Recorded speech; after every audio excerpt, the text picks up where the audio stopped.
सबनते श्री वल्लभ नाम भलो सबनते श्री वल्लभ नाम भलो यही में गोकुल यही में वृंदावन यही में व्रज मंडलो सबनते श्री वल्लभ नाम भलो।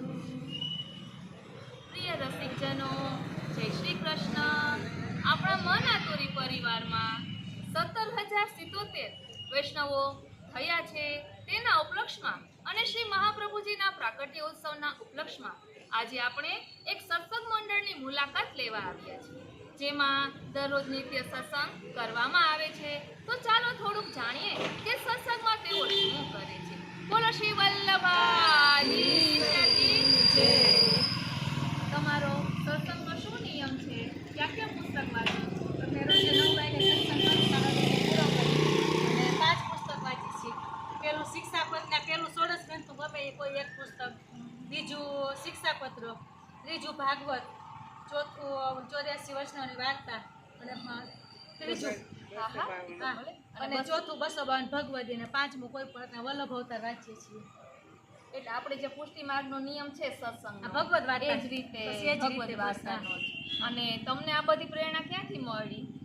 વાર્તા તમારા દાદા દાદા કોઈ મોટા મારા દાદા છે ને પાકા મરજારી હતા ટૂંકમાં, એમ સાવ હા। મેડ હતી એની એવી રીતના મરજારી હતા। એટલે ટૂંકમાં નાનપણથી સંસ્કાર આ મળ્યા છે। અને કેટલા વર્ષથી તમે આ કરો છો? અમે 20 વર્ષ થઈ ગયા। ઓ શ્રીનાથજી, વારી જાઓ બલિહારી જાઓ। 20 વર્ષ। તો હવે આ જે કરો છો એમાંથી જ હું જરાક આપને, એટલે તમારે કંઈ પૂછવું હોય તો તમે મને પૂછો, નહીંતર હું તમને પૂછીશ। હા, કઈ વાંધો નહીં। ઓ શ્રીનાથજી, હવે આપણા શ્રી મહાપ્રભુજી છે એને કેટલા લાલજી?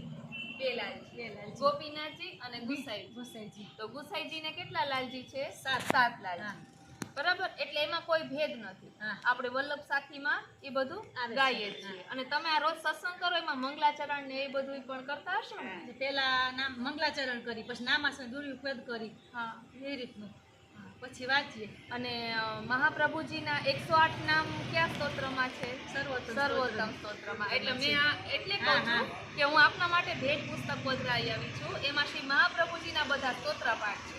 કારણ કે ગઈકાલે હું આવી હતી ત્યારે મોડું થઈ ગયું હતું, એટલે ન થયું। ત્યારે મને ખબર પડી કે તમે આ રમેશભાઈ પરીક્ષના જે પુસ્તકો છે તે વાંચો છો, વલ્લભ અવતાર કે આનંદનો આવિષ્કાર છોડ્યા છો, એ રમેશભાઈ પરીક્ષના છે। તો આ ધ્યેય સદા વલ્લભ પુસ્તક છે આપના માટે, કે રોજ આપ બધા સત્સંગમાં કરો એ હેતુથી। અને આ મનાતુરી પરિવારનો એ જ હેતુ છે કે બધા વૈષ્ણવો સુધી સત્સંગ પહોંચે।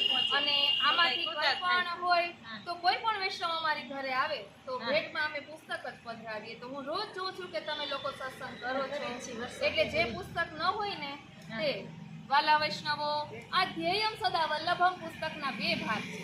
આ પહેલો ભાગ છે તેમાં શ્રી વલ્લભના સ્તુતિ સ્તોત્રો આપેલા છે, સપ્તશ્લોકી, વલ્લભાષ્ટક અને એ સિવાયના વલ્લભ પંચાક્ષર સ્તોત્ર, એ બધા સ્તોત્ર ભાવાર્થ સહિત આપેલા છે અને વિવેચન સહિત પણ। અને આ બીજો ભાગ છે ધ્યેયમ સદા વલ્લભમનો, તેમાં શ્રી સર્વોત્તમ સ્તોત્રના 108 નામ શ્રી મહાપ્રભુજીના દર્શાવેલા છે વિવેચન સહિત। અને એ પણ નિત્યલીલા પૂજ્યપાદ ગોસ્વામી 108 શ્રી ઇન્દિરા બેટીજીના વચનામૃતનું સંકલન છે, કે જેને કારણે આપણે અનેરો આનંદ માણી શકીએ। કહેવાય છે ને કે વેણુનાદ રૂપી વલ્લભની વાણી, અને આ વેણુનાદ પ્રભુ આપણા શ્રી મહાપ્રભુ રૂપ બદલીને કરી જ રહ્યા છે। એટલે જ આપણે વલ્લભકુલના બાળકોના વચનામૃત સાંભળીએ છીએ। તો આ રીતે આપણી સત્સંગ ધારા અવિરત વહ્યા કરે એ હેતુથી ઘર ઘર ગ્રંથ ઉત્સવ એ આપણે મનાવી રહ્યા છીએ, કે જેને કારણે આપણે જેવી રીતે વૈષ્ણવોને મહાપ્રસાદ લેવડાવીએ, તો આ મહાપ્રસાદ એવો છે પુસ્તકો રૂપી કે આપણે ભગવત ચરણારવિંદમાં પહોંચી જઈએ તો આપણા બાળકોને પણ આ કામ લાગે, અને જે પણ વાંચે એનું જીવન સુધરે। અને ચોર જેમ કહેવાય છે ને કે આપણી પાસે ધન હોય તો એ ચોરી જાય તેની આપણે બીક હોય, તો આ ધન એવું છે કે જે ચોરશે ને તો એનો પણ ઉદ્ધાર થઈ જશે। અને યહ ધન ઘરચત ઘટત નહીં, ચોર લેત ના લૂંટ, એમ શ્રી આપણા હરિરે મહાપ્રભુજીએ કહ્યું છે। અને નિત્ય સત્સંગમાં શિક્ષાપત્ર આપણે વાંચીએ છીએ, તો શિક્ષાપત્ર શું છે તો શિક્ષાપત્ર એ 41 શિક્ષાપત્રો છે એ 41 રત્નો સમાન છે. શ્રી હરિરાય મહાપ્રભુજી દીનતા સાગર છે, શિક્ષા સાગર છે. શ્રી હરિરાય મહાપ્રભુજીના ગ્રંથોમાંથી આપણે શું સમજી શકીએ? તો આપણે ગુણગ્રાહી બનવાનું છે અને દીનતા સૌપ્રથમ તો માનવતા હશે ને તો દીનતા આપણામાં આવશે. અને વૈષ્ણવતાનું શું લક્ષણ છે? દાન દયા ને દીનતા એ વૈષ્ણવની વૈષ્ણવતા. એટલે આપણે ઘર ઘર ગ્રંથ ઉત્સવ માટે આ સત્સંગ મંડળને ભેટ સ્વરૂપે શ્રી મહાપ્રભુજીના 108 નામો તેમજ સપ્તશ્લોકી અને વલ્લભાષ્ટક એટલે કે શ્રી મહાપ્રભુજીનું સંપૂર્ણ ધ્યાન ધરી શકાય. અને આમાં સૌંદર્ય પદ્ય પણ ખૂબ જ વિસ્તારથી દર્શાવેલું છે. એટલે શ્રી મહાપ્રભુજીના સંપૂર્ણ સ્વરૂપનું ધ્યાન ધરવાથી આપણા પુષ્ટિ માર્ગે ખૂબ સુંદર રીતે આપણે સમજી શકીએ અને અલૌકિકમાં આગળ વધી શકીએ. એ જ હેતુથી આપણે આ સત્સંગ કરી રહ્યા છીએ. સત્સંગમાં આપણે બેસી તો ગયા, પરંતુ સત્સંગ આપણામાં પ્રવેશ્યો કે નહીં એ પણ આપણે જોવાનું છે. માટે આપણે જે સત્સંગ કરીએ એ જે ગાય છે એ જે રીતે ચરવણ કરે એવી રીતે આજે આપણે જે સત્સંગમાં વાંચ્યું હોય તેનું ઘરે જઈને મનન ચિંતન કરવાનું, પછી આપણા આત્મપટલ પર ધારણ કરીને વિચારવાનું કે આપણે ક્યાં પહોંચ્યા છીએ. આ રીતે સત્સંગ જીવનમાં ખૂબ જ જરૂરી છે. અને જેને સત્સંગનો રંગ લાગી ગયો છે ને વાલા વૈષ્ણવો, એને એક દિવસ સત્સંગ ન કરે ને તો પણ ઉદ્વેગ થાય છે. અને એનું કારણ એ જ છે કે જ્યારે હૃદયરૂપી સિંહાસનમાં ઠાકોરજી ન બિરાજે ને ત્યારે જ ઉદ્વેગ ને દુઃખ યાદ આવે છે. એનો અનુભવ આપણે રોજિંદા જીવનમાં કરીએ છીએ. માટે સત્સંગ ખૂબ જ જરૂરી છે. બોલો શ્રી વલ્લભાધીશ કી જય. શ્યામ સુંદર શ્રી યમુને મહારાણી કી જય. શ્રી ગિરિરાજ ધરણ કી જય. અને વાલા વૈષ્ણવો, આ શ્રી ગિરિરાજ ચાલીસા છે, તેમાં ગિરિરાજજીની માનસી પરિક્રમા છે. એટલે આપણે પુસ્તક પધરાવીએ કે વૈષ્ણવો એ આનંદ લઈ શકે.